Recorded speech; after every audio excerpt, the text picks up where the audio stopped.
In today's video, I'm going to teach you how to create a clearing account in Xero.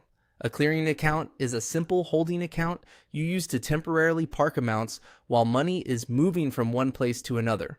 It's great for timing differences, like when you record an invoice today, but the cash settles a little later, or when you need a neutral place to collect and redistribute payments.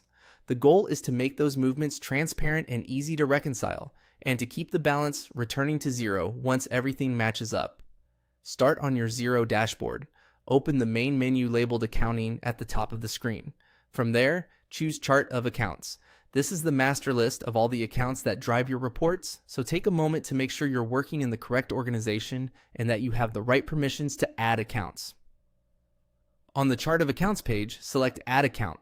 This opens the setup form where you'll define what kind of account you're creating. For account type, choose Current Asset. A clearing account acts like short-term storage for funds that are in transit, so categorizing it as a current asset keeps it on the balance sheet and out of your income and expense totals. Avoid selecting bank for this purpose. You're not connecting a real bank feed, just creating an internal holding bucket. Next, enter a code. This is the reference number that helps you and your team find the account quickly. Follow your existing numbering convention and pick a unique code that isn't already in use. Many organizations keep clearing accounts near other current assets, so they're easy to spot. Now, give it a name. Type clearing account. Use clear, consistent wording so it's obvious to anyone posting transactions.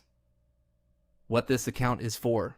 Consistency in naming reduces posting errors and speeds up reconciliation later. When everything looks right, click Save. You'll be taken back to the Chart of Accounts, and your new clearing account will appear in the list under Current Assets.